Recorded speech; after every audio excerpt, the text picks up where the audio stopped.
আম্মু তোমার কাছ থেকে ডিম পোস্ট করা তো শিখলামই, এখন আমাকে একটু ডিম পোস্ট করতে দাও না। তুই কোনো কিছুর থেকে একটু কোনো কিছু ওলটপালট হলেই বুঝিস না, এই জন্যই তোকে কোনো কিছু করতে দিতে চাই না। আর কোনো কিছু ওলটপালট যেন না হয়, যা ডিম পোস্ট কর। আম্মু বিশ্বাস করো, সত্যি মাফ চাই তোমার কাছে, আর কোনো ভুল করবো না, একটু ডিম পোস্ট করতে দাও। ওকে নে।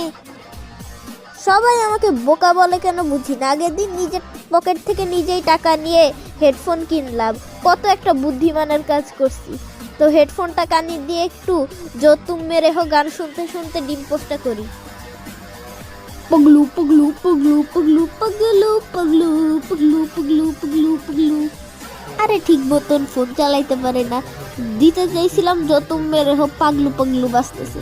আরে তাও শুনি।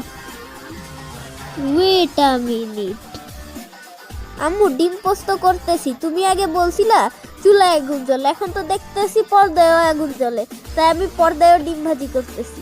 ভালো না? ক্যারেন, ধোয়া ধোয়া হয়ে গেছে রুম, এখন ফায়ার সার্ভিসকে ফোন দিতে হবে। কি ঝামেলায় ফেললা, আগুন ধরে গেছে তো। বাই বাই আম্মু, হেভেনে দেখা হবে।